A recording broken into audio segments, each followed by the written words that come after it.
La vie peut basculer en un instant. Un jour, vous avez 32 ans, vous êtes mariée, heureuse, et vous tracez sereinement votre avenir. Le lendemain, vous êtes veuve, en train de choisir une urne funéraire parce que le corps de votre mari est trop abîmé pour une cérémonie à cercueil ouvert. C'est ce qui m'est arrivé. Moi, Karine. Il y a 6 mois, mon mari, Jacques, est mort dans un accident de voiture. Depuis, je me débats dans un océan de chagrin, tentant de garder la tête hors de l'eau dans cette nouvelle réalité.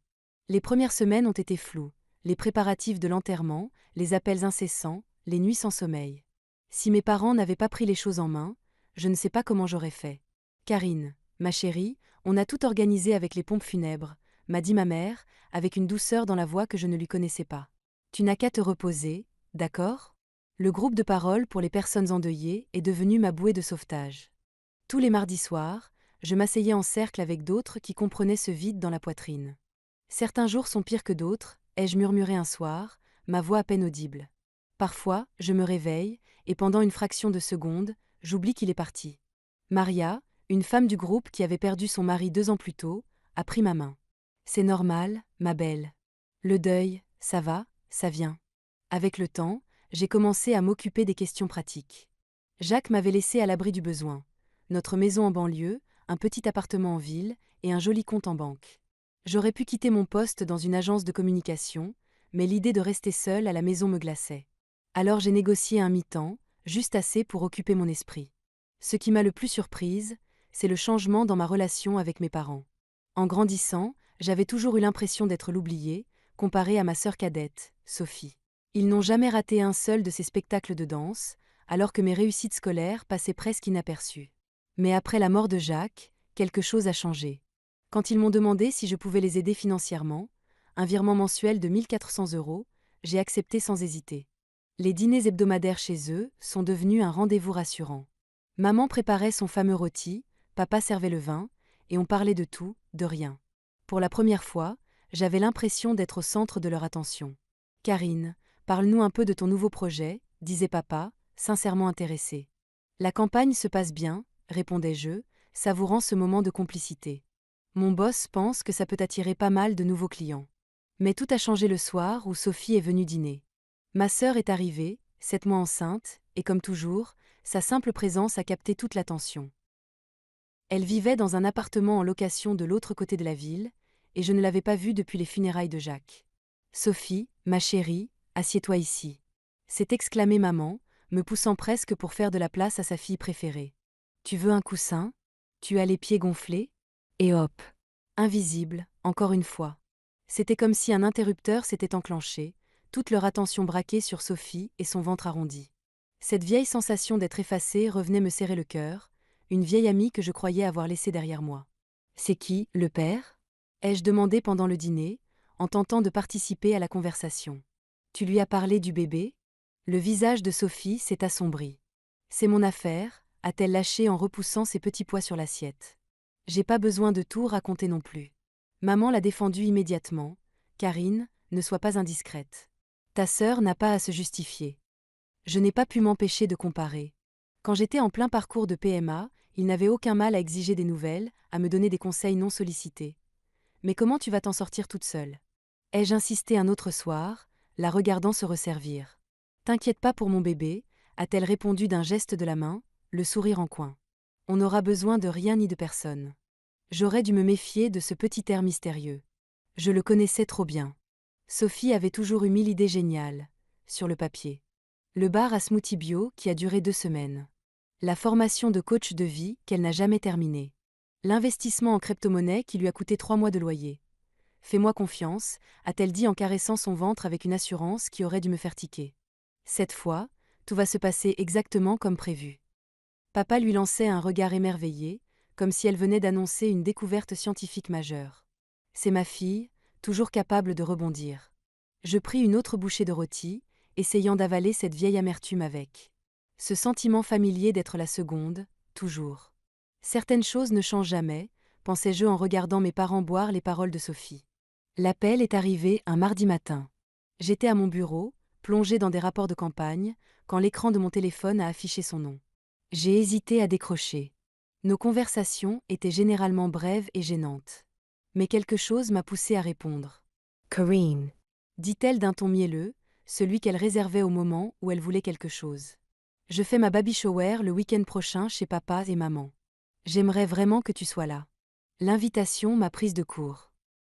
La dernière vraie conversation qu'on avait eue remontait aux funérailles de Jacques, et encore, elle était restée distante, mal à l'aise. Tessure? Ai-je demandé, incapable de cacher ma surprise. Je pouvais compter sur les doigts d'une main les fois où Sophie m'avait invité spontanément. Bien sûr, répondit-elle en riant d'un ton étrangement forcé. T'es ma seule sœur, ça ne serait pas pareil sans toi. Et puis, j'ai prévu quelque chose de spécial. Quelque chose dans sa voix m'a noué l'estomac. Mais j'ai repoussé l'alerte intérieure. Je viendrai, ai-je promis, pensant déjà à un cadeau. Peut-être qu'elle essayait vraiment de faire un pas vers moi. Le samedi suivant, j'arrivai chez mes parents avec 2 paquets soigneusement emballés, un babyphone haut de gamme et une couverture faite main. Malgré nos différends, ce bébé allait devenir mon neveu ou ma nièce. La maison avait des airs d'explosion pastel, des ballons roses et bleus partout, des guirlandes accrochées au moindre recoin, et au centre, un immense gâteau de couche. Bien sûr, Sophie avait vu les choses en grand. On aurait dit qu'elle avait invité la moitié de la ville. Tante Marguerite était là avec ses filles, les copines de bridge de maman squattaient le canapé, et les anciennes colocataires de fac de Sophie gloussaient autour du bol de punch, partageant de vieux souvenirs. À vos marques pour les jeux, annonça Sophie en traversant la pièce dans une robe de grossesse fluide qui devait coûter plus cher que mon loyer. Elle rayonnait, mais son sourire avait quelque chose de carnassier. Et ses yeux ne cessaient de chercher les miens, s'y accrochant un instant de trop. On a joué à tous les jeux classiques. Deviner la taille de son ventre avec une ficelle, parier sur la date de naissance, et ce jeu absurde du chocolat fondu dans une couche. J'ai gagné celui de la ficelle. Et ça a visiblement agacé Sophie plus que de raison.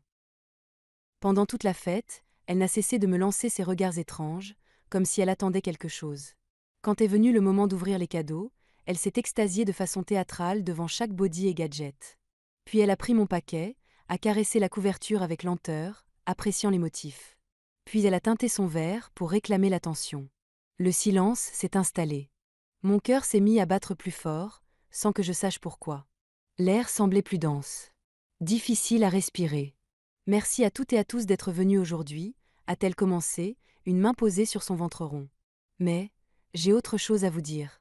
Il est temps que tout le monde sache qui est le père de mon bébé. Mon cœur tambourinait. Son regard s'est ancré dans le mien. Et là, j'ai su. Je l'ai su avant même qu'elle parle. Mais ça n'a rien atténué. Le père, dit-elle d'une voix claire qui résonna dans la pièce, c'est Jacques Morel. Le mari défunt de Karine. Le sol s'est dérobé sous mes pieds. Malgré le bourdonnement dans mes oreilles, j'entendais les halètements, les murmures. Tante Marguerite a porté une main à sa bouche. Les amis de fac se sont rapprochés, chuchotant nerveusement. Mais ce qui m'a foudroyé, c'est le calme sur le visage de mes parents. Ils savaient déjà. Avant que je puisse comprendre, Sophie parlait de nouveau, la voix suintant de satisfaction. Comme mon enfant est l'unique héritier de Jacques, je suis en droit de réclamer la moitié de ce qu'il t'a laissé, Karine. La maison, l'appartement, l'argent. Mon bébé mérite l'héritage de son père. La pièce a tourné. J'ai attrapé le dossier d'une chaise pour ne pas tomber. Puis mes parents se sont avancés, de chaque côté de Sophie, comme des gardes du corps. Karine, dit papa d'un ton dur, celui qu'il réservait à ses réunions, tu dois faire ce qu'il faut. Ton neveu mérite l'héritage de son père. J'ai réussi à parler, même si ma voix n'était qu'un souffle. Vous mentez. Tous. Jacques n'aurait jamais. Ah non? Coupa Sophie, ou enzorire cruel aux lèvres. Alors comment tu expliques ça? Elle leva son téléphone. Et mon monde s'est effondré. Encore. Les photos. Jacques et Sophie, enlacés dans ce qui semblait être une chambre d'hôtel. Une autre les montrait, se tenant la main dans un restaurant que je ne reconnaissais pas. Il m'aimait, déclara-t-elle. Il comptait te quitter pour moi. On allait tout dire à tout le monde. Mais. Sa voix s'étrangla. Elle leva les yeux, en larmes. L'accident a tout gâché. Je n'arrivais plus à respirer. Mon corps fonctionnait en pilote automatique. J'ai attrapé mon sac, poussé les invités qui murmuraient, et titubé jusqu'à ma voiture. J'ai entendu maman m'appeler. Mais j'étais déjà en train de quitter l'allée. Le trajet du retour fut un brouillard. Mon esprit repassait ces photos en boucle, tentant de leur donner un sens. Les dîners d'affaires, ces fameux repas qu'il disait avoir. C'était sûrement là. L'hôtel, sûrement aussi. Pendant toutes ses fréquentes missions professionnelles, il menait cette double vie. À peine rentré chez moi, mon téléphone s'est mis à vibrer sans arrêt. C'était Sophie. Des dizaines de messages. Des captures d'écran de conversation entre elle et Jacques. Je ne l'aime plus. Ça fait longtemps. On le dira à tout le monde après le divorce. Tu es la seule avec qui je veux être. J'ai hâte de commencer notre vie ensemble. Message après message, chaque ligne était un nouveau coup de couteau dans le cœur. Les dates remontaient à des mois. Des mois où mon mari et ma sœur planifiaient leur avenir pendant que moi. Je suivais des traitements pour tomber enceinte, persuadée que j'étais le problème dans notre couple. Cette nuit-là, j'ai erré dans la maison, effleurant les affaires de Jacques, me demandant si notre vie commune n'avait été qu'un mensonge du début à la fin. Le premier appel de mes parents est arrivé à 7 heures précises. J'ai laissé sonner 4 fois avant de décrocher. Karine, il faut que tu sois raisonnable, lança mon père sans même un bonjour. Plus vite tu acceptes de partager l'héritage, plus ce sera simple pour tout le monde. Le Ton de zien wollte, presque verhaut ein, ma mise horste moi. Plus simple pour qui? Pour Sophie? Pour vous? Pour nous tous, intervint ma mère. Elle était en haut-parleur. Tu ne veux pas que ça devienne compliqué, ma chérie. Ma voix s'est faite rauque, à peine un murmure. Depuis quand, vous saviez? Silence. Puis une hésitation qui en disait long. On le savait depuis un moment, avoua finalement maman. Jacques nous en avait parlé, 6 mois avant l'accident. Le souffle m'a manqué. 6 mois. Il savait depuis 6 mois. Et pendant ce temps, il m'avait laissé pleurer dans leurs bras aux funérailles. Accepter mes virements mensuels. Tout en connaissant la vérité sur Jacques et Sophie. Traître. Le mot s'est figé sur ma langue. Froid. Définitif. Vous êtes tous des traîtres. J'ai raccroché. Et je les ai bloqués. La main tremblante, j'ai ouvert mon appli bancaire. Mais je n'ai pas hésité une seconde à annuler le virement mensuel. Qu'ils demandent à leur chère Sophie, maintenant. Les 2 semaines qui ont suivi se sont noyées dans un brouillard de coups de fil manqués et de textos ignorés. Puis, un email de Sophie. Elle menaçait de me poursuivre en justice si je ne cédais pas volontairement la moitié de l'héritage.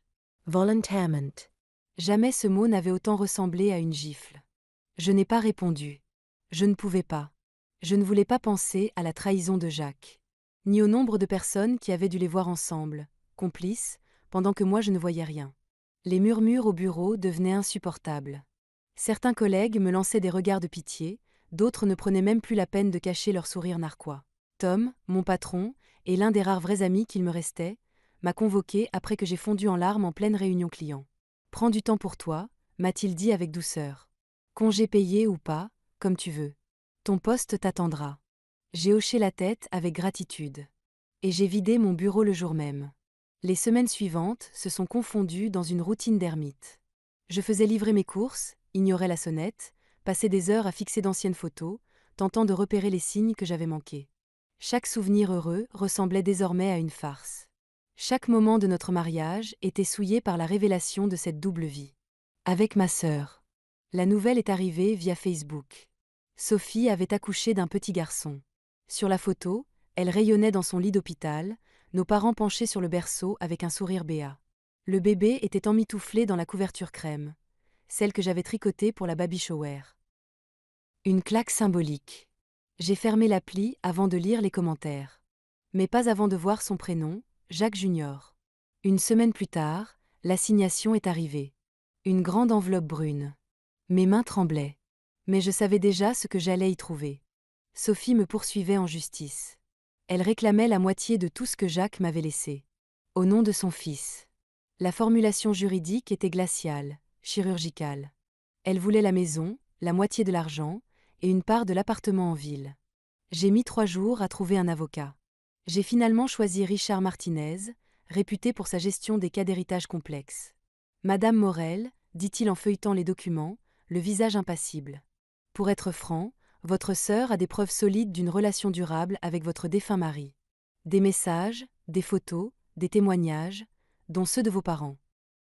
Il ajusta ses lunettes, puis reprit. Dans des cas comme celui-ci, la justice se montre souvent favorable à la partie qui peut démontrer une relation intime, surtout s'il y a un enfant biologique à la clé. Je tentais encore de digérer ces mots quand mon téléphone a sonné ce soir-là. Numéro inconnu. Allô? Karine Morel? La voix était inconnue, et pourtant étrangement familière.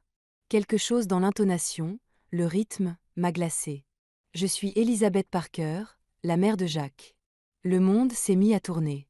Je me suis accrochée au plan de travail de la cuisine. C'est impossible, ai-je murmuré. Jacques m'a dit que ses parents étaient morts, qu'il avait grandi en foyer.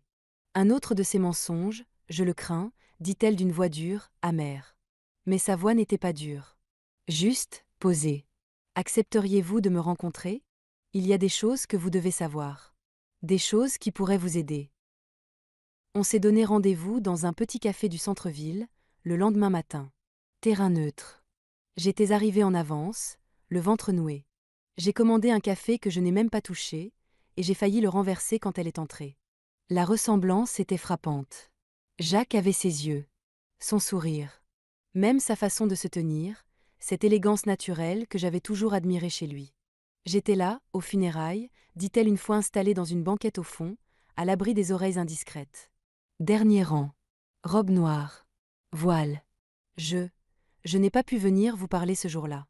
Jacques et moi n'avions pas parlé depuis des années. Je me suis souvenu. Cette silhouette seule, en retrait, qui avait quitté la salle avant même la fin de la cérémonie. À l'époque, j'étais trop accablée pour me demander qui elle était. Mais maintenant, le souvenir me revint avec une netteté glaçante. Cette femme élégante, le visage dissimulé sous un voile sombre. Pourquoi vous vous manifestez maintenant? Ai-je demandé, tentant de cacher ma méfiance. Après tout ce que je viens d'apprendre sur Jacques, faire confiance à quelqu'un lié à lui me semblait presque impossible. Elisabeth fouilla dans son sac et en sortit une enveloppe Kraft, usée sur les bords, comme si elle l'avait portée sur elle depuis des années. Parce que j'ai entendu parler de ce que votre sœur essaie de faire. Et parce que, malgré tout, je ne peux pas laisser une autre femme souffrir à cause des mensonges de mon fils.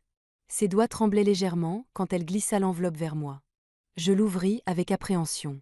À l'intérieur, des documents médicaux provenant de l'hôpital général de Boston, datés d'il y a 10 ans.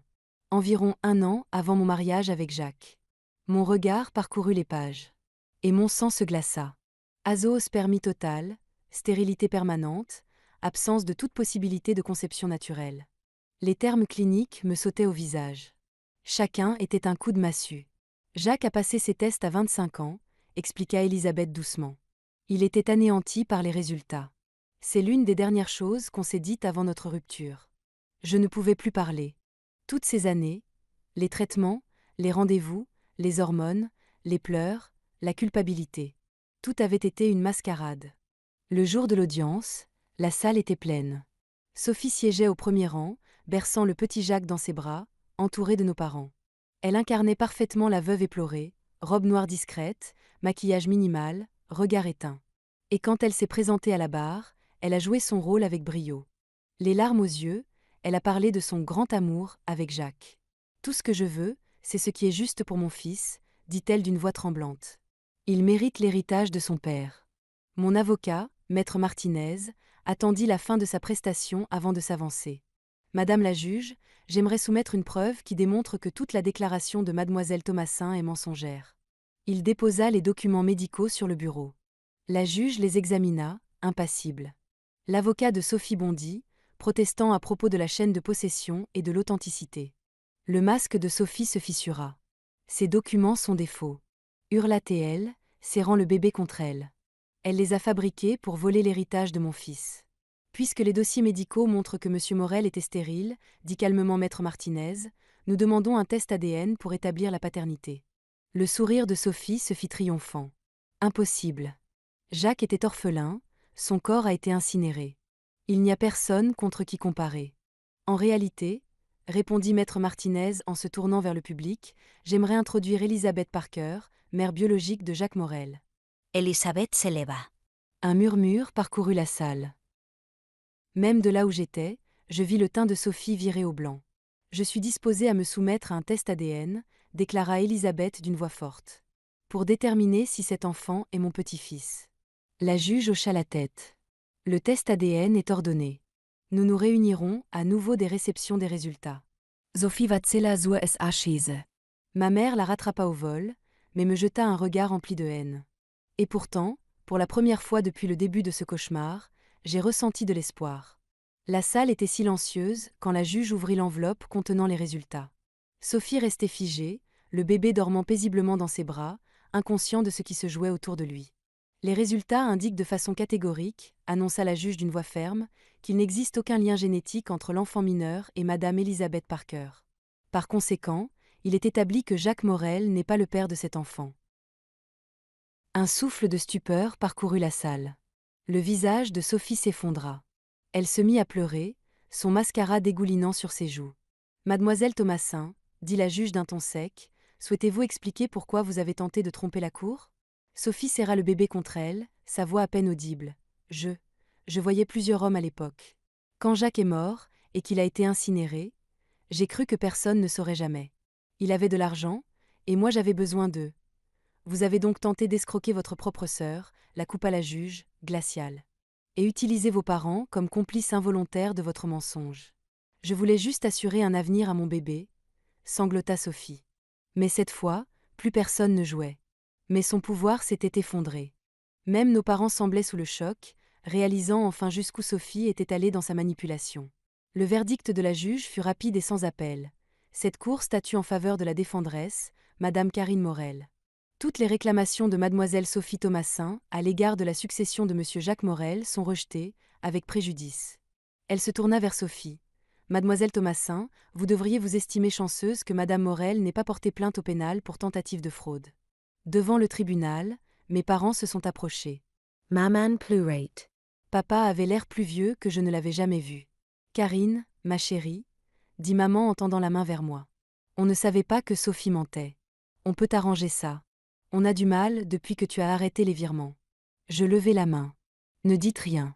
Juste, ne dites plus rien. J'ai sorti mon téléphone, bloqué leur numéro devant eux, et je suis partie sans me retourner. Elisabeth m'attendait près de ma voiture. « Tu vas bien ?» demanda-t-elle doucement. Je me surpris à rire. « Tu sais quoi ? Je crois que oui. Ou que je vais le devenir. » J'ai pris une grande inspiration. J'y ai réfléchi. L'appartement en centre-ville, celui que Jacques m'a laissé. Je ne l'ai jamais vraiment aimé. Trop de souvenirs. Mais peut-être que tu pourrais y vivre. Ses yeux se sont agrandis. Karine, non, je ne peux pas l'accepter. S'il te plaît, les jeux coupés. Tu m'as rendu la vie avec ces dossiers médicaux. Laisse-moi t'offrir quelque chose en retour. Une semaine plus tard, je lui remettais les clés. Elle s'est effondrée en larmes. Je n'aurais jamais cru avoir une fille, murmura-t-elle en me serrant dans ses bras. C'était il y a 3 mois. Ma famille essaie encore de me contacter via des amis communs ou des parents éloignés. Mais j'ai coupé ces ponts-là aussi. Sophie a même envoyé une lettre. Elle disait avoir changé, qu'elle était désolée, qu'elle avait besoin d'aide pour le bébé. Je ne l'ai même pas ouverte. Je l'ai jetée directement à la poubelle. À la place, j'ai des dîners hebdomadaires avec Elisabeth. On apprend à se connaître. On partage des souvenirs de Jacques, les bons, les mauvais. Elle m'aide à comprendre que même s'il n'était pas l'homme que je croyais, cela n'efface pas les moments heureux qu'on a partagés. Hier, j'ai enfin rangé les dernières affaires de Jacques. Elisabeth m'a aidé à en donner certaines à des associations et à en stocker d'autres au grenier. Pendant qu'on travaillait, elle me racontait des anecdotes sur Jacques enfant. Avant les mensonges. Et ça m'a fait du bien. De savoir qu'il avait été ce petit garçon, un jour. Je ne suis pas prête à refaire ma vie amoureuse. Pas encore. Mais j'ai recommencé à vivre. J'ai repris le travail à plein temps, rejoint un club de randonnée, et je prépare mes premières vraies vacances en solo. Parfois, quand je me regarde dans le miroir, j'ai du mal à reconnaître la femme en face de moi. La vie a une drôle de façon de nous surprendre. J'ai perdu la famille dans laquelle je suis née, mais j'en ai trouvé une autre, à laquelle je ne m'attendais pas. Ce n'est pas la vie que j'avais prévue. Mais peut-être que c'est celle que j'étais destinée à vivre depuis le début.